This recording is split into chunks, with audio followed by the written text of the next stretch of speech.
Hello everyone, welcome back to the channel. Education arena पे आप सभी का स्वागत है। तो आज के लेक्चर में आज हम लोग चैप्टर नंबर 6 VLSI का चैप्टर नंबर 6 देखने जा रहे हैं, जिसमें कि हम लोग आज डिस्कस करेंगे CPLD। ओके, तो इसके पहले जो भी हमारे टॉपिक्स थे वो सारे हमने कवर किए हैं। तो आज हम लोग देखने जा रहे हैं CPLD, और इसके बाद वाला जो वीडियो है उस पर वो आने वाला है FPGA पे।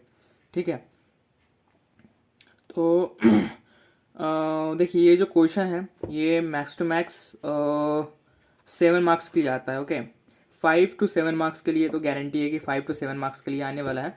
तो जो भी चीज़ है, सारे के सारे चीज़ें जो भी हम अभी एक्सप्लेन होगा या फिर जो भी हम लोग देखने वाले हैं, तो प्लीज़ ये मैंडेटरी है कि आप लोग ध्यान में रखिएगा, बिकॉज ये क्वेश्चन आता है, फिक्स है कि ये क्वेश्चन आएगा। ये क्वेश्चन इसी तरीके का रहेगा, explain CPLD and it's architecture in details. Okay, तो CPLD होता क्या है? CPLD बेसिकली क्या है? Complex programmable logic device. तो हमको नाम से ही पता चल रहा है कि ये प्रोग्रामेबल लॉजिक डिवाइसेस हैं जिसको कि हम लोग प्रोग्राम करेंगे। ओके, और ये हमें मिलता है कि IC के फॉर्म में, जो जिसको हम लोग कहते हैं इंटीग्रेटेड सर्किट। ठीक, it is an integrated circuit that exist in the execution of digital system, जो कि डिजिटल सिस्टम के अंदर एग्जिस्ट करता है। और CPLD is made up of programmable functional block and each block has micro cells. तो जितने भी वो फंक्शनल ब्लॉक से बनाया जाता है, और ईच ब्लॉक जो रहेगा उसके अंदर माइक्रो सेल्स होते हैं। तो माइक्रो सेल का मतलब क्या है? एक छोटे छोटे सेल्स रहेंगे, उन सेल्स का कॉम्बिनेशन जब बनेगा तब क्या बनेगा? हमारा एक फंक्शनल ब्लॉक बनेगा। जैसे कि आप लोग यहाँ पे देख भी सकते हैं, इधर लिखा हुआ है the CPLD's primary building blocks are micro cells. तो CPLD किस तरीके किसके बेसिस पे बना है? माइक्रो सेल्स के बिल्डिंग ब्लॉक्स पे बना है। ठीक, आई होप। CPLD क्या है, उसका फुल फॉर्म क्या होता है? इंटीग्रेटेड सर्किट है। उसका एग्जीक्यूशन किस में है? एग्जीक्यूशन ऑफ डिजिटल सिस्टम्स में होता है, और प्रोग्रामेबल फंक्शनल ब्लॉक्स होता है उसके अंदर, जो कि माइक्रो सेल्स के बिल्डिंग ब्लॉक से बनाया जाता है। ठीक है, तो CPLD primary block of block are micro cells. Okay, building blocks are micro cells, तो उसका होता है। ठीक है, I hope so what is CPLD समझ में आ गया होगा। उसके बाद क्या लिखा है definition? The IO of functional block is connected together global interconnection matrix. तो एक बीच में ना एक इंटरकनेक्शन मैट्रिक्स रहेगा, हम लोग उसको फंक्शनल ब्लॉक में देखेंगे, फंक्शनल ब्लॉक डायग्राम में, या फिर जो उसका आर्किटेक्चर में हम लोग वो फंक्शन ब्लॉक भी देखने वाले हैं। ठीक, तो उसके अंदर आपको समझ में आएगा कि एक्चुअली इंटरकनेक्शन मैट्रिक्स होता क्या है। The interconnection matrix is reconfigurable because changing of contact between functional block is impossible. जैसे कि आप लोग इंटरकनेक्शन जो मैट्रिक्स है, आप लोग उसको रिकॉन्फिगर कर सकते हो। क्यों रिकॉन्फिगर कर सकते हो? बिकॉज फंक्शनल ब्लॉक चेंज करना ये इम्पॉसिबल है। फंक्शनल ब्लॉक आपका हमेशा वही का वही रहेगा, बट आप लोग क्या कर सकते हैं, जो इंटरकनेक्शन मैट्रिक्स होता है बीच में जो होता है, आप लोग उसको रिकॉन्फिगर कर सकते हो या फिर उसको चेंज भी कर सकते हो। ये एक बेनिफिट मिल जाता है आपको CPLD का। ठीक है, उसके आगे देखते हैं क्या है। CPLD comes in various IC packages types of logic families. तो CPLD जो है वो वेरियस IC पैकेजेस में मिल जाता है। जैसे कि आपको पता होगा कि डुअल इन पैकेज होता है, अगेन वो लेग्स वाले पिन आउट पैकेज होता है। तो उस फॉर्म में भी मिल जाता है। जैसे कि मोस्टली जो CPLD मिलता है वो आपको SMD के फॉर्म में मिलेगा, राइट। तो वो हो गया। अगेन उसके बाद क्या है? The supply voltage, standby current, operating current and power dissipation of CPLDs are also different. जैसे कि अलग अलग मैन्युफैक्चरर्स रहेंगे, तो हर एक मैन्युफैक्चरर का ना क्या होता है कि वो लोग अपनी रेटिंग्स अलग अलग दे देते हैं। जैसे कि सप्लाई वोल्टेज अलग दे देंगे, उसके बाद सप्लाई स्टैंड बाई करंट अलग दे देंगे, ऑपरेटिंग करंट अलग दे देंगे, पावर जो डिसिपेशन होगा वो एक अलग तरीके का रहेगा। तो जैसे जैसे मैन्युफैक्चरर चेंज होंगे उसके अकॉर्डिंग CPLDs के जो भी ये पैरामीटर्स है, पैरामीटर्स आपके चेंज होंगे। ठीक, additionally this are available with different memory capacities and memory support options. तो अभी बेसिकली आप लोग, ये क्या है? एक तरीके का इंटीग्रेटेड सर्किट है। ये कोई लॉजिक परफॉर्म करने वाला प्रोग्रामेबल लॉजिक डिवाइस है, तो ये कुछ ना कुछ तो परफॉर्म करेगा। तो बाय डिफॉल्ट इसमें क्या चाहिए? आपके पास मेमोरी चाहिए, ताकि आप लोग वो जो लॉजिक है उसको कहीं पर स्टोर कर सकें और उसको यूज़ कर सकें। तो उस तरीके का होता है। तो वही दिया गया है, capacity and memory support options. Memory is typically measured in bits or megabits, and memory supports contain ROM होता है, RAM होता है, and dual port RAM होता है. It also includes FIFO and LIFO memory and CAM. Okay, content addressable memory. तो FIFO and LIFO, I guess आप लोगों को इसका कंसेप्ट पता होगा कि होता क्या है, फर्स्ट इन फर्स्ट आउट। आप लोग अगर कोई चीज़ अगर पहले अगर दे रहे हो तो आपको पहले वो आउटपुट में मिल जाएगा। लीफो में थोड़ा सा उल्टा होता है, जो आपका लास्ट में इन होगा वही आपका फर्स्ट आउट होगा। जैसे कि रोटी का डब्बा जो होता है, रोटी के डब्बे में आप लोग रोटी बनाते रखते हैं, तो जो लास्ट में जो रोटी आपकी बनेगी ना, तो वही सबसे पहले आपका आउट होता है। बट अभी ये वाला जो है फीफो, इसके अंदर क्या होगा, जो सबसे पहले आप लोग देंगे वही सबसे पहले निकल जाएगा। ठीक है, वो अभी कंडीशन में डिपेंड करता है कि जो आप लोग पहले दे रहे हैं वो पहले निकालना है, या फिर जो आप लोग लास्ट में दे रहे हैं उसको पहले निकालना है। It's depends on our logical concept, या फिर मेमोरी के लॉजिक कंसेप्ट पे डिपेंड करता है कि आपको किस तरीके से चाहिए। ठीक है, तो आई होप सो ये CPLD क्या होता है इसका एक डेफिनेशन आपको पता चल गया होगा कि CPLD होता क्या है। ओके, इनकेस अगर कोई कन्फ्यूजन है तो कमेंट करके बताइएगा, तो इसके ऊपर थोड़ा डिस्कस कर लेंगे। ठीक, because I don't think so इसके ऊपर कोई दूसरा एक लेक्चर बनाने की जरूरत पड़ेगी, बिकॉज पूरा पूरा थेरोटिकल है, इसमें आपको कुछ है ही नहीं, कुछ करना ही नहीं है। ठीक है, उसके बाद देख लेते हैं कि आर्किटेक्चर ऑफ CPLD। देखिए बेसिकली आप जब भी क्वेश्चन पेपर में, यूनिवर्सिटी एग्जाम में जब भी आप लोग ये क्वेश्चन आता है और लिखने जा रहे हैं ना, तो जो अभी बेसिक डेफिनेशन मैंने बताया ना, थोड़ा सा लिख लीजिएगा, जो भी आपको समझ में आता है लिख लीजिएगा। बट सबसे इंपॉर्टेंट ये है कि आप लोग फंक्शनल डायग्राम बना लें। ठीक है, जो भी आपका आर्किटेक्चर है या फिर ब्लॉक डायग्राम है, आप लोग उसको बना लें, बिकॉज मैं हर एक वीडियो लेक्चर में एक फंक्शन ब्लॉक डायग्राम आपको दे देता हूँ, ताकि जिसके थ्रू आप लोग एक ईजी हो जाए, आप लोग चीज़ों को डिफाइन कर सकते हैं। ठीक है, इंटरकनेक्शन वायर्स क्या होता है आप लोग डायग्राम से देख सकते हैं, PAL ब्लॉक क्या है आपको पता होगा, इनपुट आउटपुट ब्लॉक क्या है ये भी आप लोगों को पता हो जाएगा। जब आप हम लोग ये पूरा पूरा लेक्चर पूरा कंप्लीट होने तक आपको ये सारी चीज़ें समझ में आ जाएगी। ठीक है, जैसे कि हम लोग देख सकते हैं इंटरकनेक्शन वायर जो लिखा है, तो आप लोग देख सकते हैं PAL ब्लॉक है, तो ये प्रोग्रामेबल एरे लॉजिक होता है। ठीक, तो इसी को हम लोग फंक्शनल ब्लॉक भी कहते हैं। उसके बाद ये इनपुट आउटपुट ब्लॉक होता है, तो ये सारी चीज़ें इंटरकनेक्टेड, इसलिए इधर बीच में एक इंटरकनेक्शन दिया गया है। जैसे कि ये जो चीज़ें हैं इनकी फंक्शनलिटी तो बदलेगी नहीं, लेकिन आप लोग प्रोग्रामेबल इसकी फंक्शनलिटी बदल सकते हैं। मतलब ये चीज़ें इधर ही रहेगी, आप लोग इसको नहीं चेंज करते, बट आप लोग इंटरकनेक्शन जो वायर है इसको आप लोग चेंज कर सकते हैं टाइम टू टाइम, जब भी आपको लगता है तब आप लोग इसको रिकॉन्फ़िगर कर सकते हैं। ओके, तो इधर लिखा हुआ है, आई होप ये समझ में आ गया होगा, इसका फंक्शनल ब्लॉक डायग्राम समझ में आएगा, इसी को आर्किटेक्चर ही कहते हैं। तो आप लोग प्लीज़ ये जो ये जो डायग्राम है ना, आप लोग इस डायग्राम को लर्न कर लीजिएगा, या फिर इसको 2-3 बार प्रैक्टिस कर लीजिए, ताकि आप लोगों को ध्यान में रहे। ठीक है, इंटरकनेक्शन है, एक वायर है यहाँ पे, एक इंटरकनेक्शन सबसे पहले बीच में इंटरकनेक्शन वायर है, और 4 साइड में PAL ब्लॉक और IO ब्लॉक, PAL ब्लॉक और IO ब्लॉक। देख लो, IO ब्लॉक डायरेक्टली भी कनेक्टेड है। ठीक, PAL जो है वो इंटरकनेक्शन वायर से भी कनेक्टेड है और IO ब्लॉक से भी कनेक्टेड है, हर जगह पे वैसा ही है। ठीक है, तो ये मैंडेटरी, ये आप लोग ध्यान में रख लीजिए, कोई जो कनेक्शन है ना भूल मत जाइएगा। ठीक है, इसको ध्यान में रखिए। उसके बाद यहाँ पे क्या लिखा है, PAL ब्लॉक, इसी को हम लोग कहते हैं प्रोग्रामेबल एरे लॉजिक, या फिर उसको आप लोग कह सकते हैं also called as functional block. उसके बाद इंटरकनेक्शन मैट्रिक्स, तो ये आपका इंटरकनेक्शन मैट्रिक्स हो गया।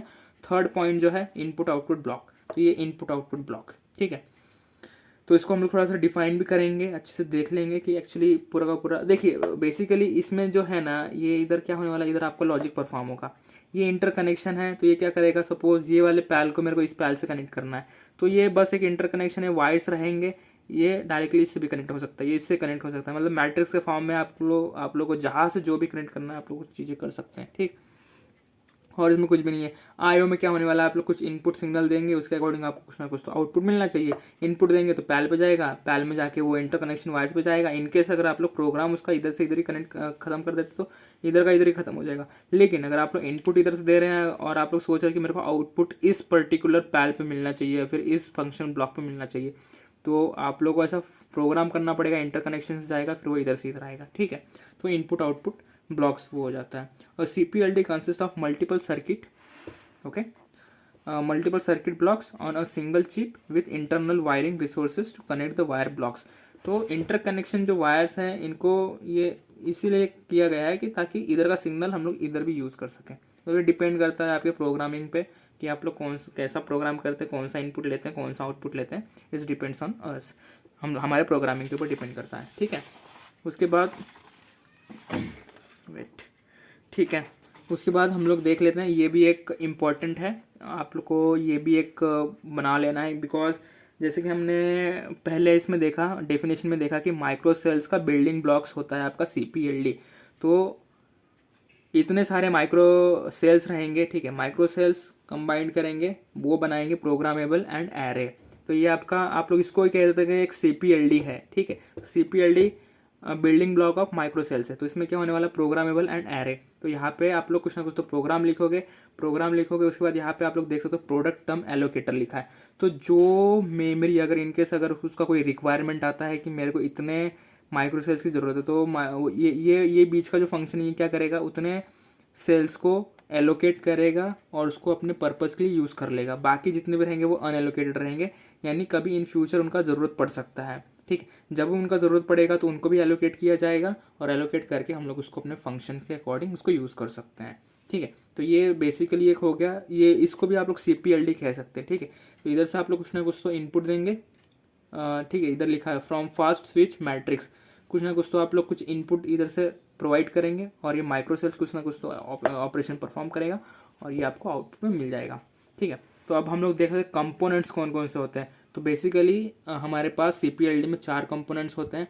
फंक्शनल ब्लॉक होता है, इनपुट आउटपुट ब्लॉक होता है, इंटरकनेक्शन होता है, और प्रोग्रामेबल कंपोनेंट होता है, ठीक है। ये डेफिनेशन इतना बड़ा लिखा है, तो इसका मतलब घबराना नहीं है कि भाई इतना बड़ा लिखना पड़ेगा। हाँ, आप लोग लिख लेते तो वेल एंड गुड, बहुत सही है, बट इतना लिखने की ज़रूरत नहीं है। देखिए, मैंने फंक्शनल ब्लॉक के बारे में आपको पहले ही बता दिया, फंक्शनल ब्लॉक होता क्या है। तो सिंपली फंक्शनल ब्लॉक यही है कि आप लोग कुछ ना कुछ तो लॉजिक लिखोगे, लॉजिक के अकॉर्डिंग क्या होगा, कुछ, और लॉजिक अगर परफॉर्म हो रहा है तो उसको कहीं पर ना कहीं पर स्टोर करना है। तो फ्लिप फ्लॉप भी यूज़ किया गया है, जो कि मेमोरी के तौर पे यूज़ करता है, 0 और 1 को वो स्टोर करता है। तो उसको स्टोर करेगा, उसके अकॉर्डिंग कुछ ना कुछ तो लॉजिक परफॉर्म करेगा, लॉजिक परफॉर्म करने के अकॉर्डिंग जो भी आपका रिक्वायर्ड आउटपुट रहेगा वो आपको आउटपुट देगा। In CPLD function block has an and plane that में accept input from IO blocks. तो बेसिकली वही लिखा है, जो IO ब्लॉक था, IO ब्लॉक से कुछ ना कुछ तो इनपुट वो एक्सेप्ट करेगा, और उसके अकॉर्डिंग क्या करेगा, कुछ ना कुछ तो फंक्शन ब्लॉक्स और रिस्पॉन्स करेगा, ठीक है। Same function blocks and response, कुछ ना कुछ तो उसके ऊपर फंक्शन परफॉर्म करेगा, और कुछ ना कुछ तो उसको रिस्पॉन्स देना ही पड़ेगा, बिकॉज हमने वहाँ पे कुछ फंक्शन लिख के रखा है।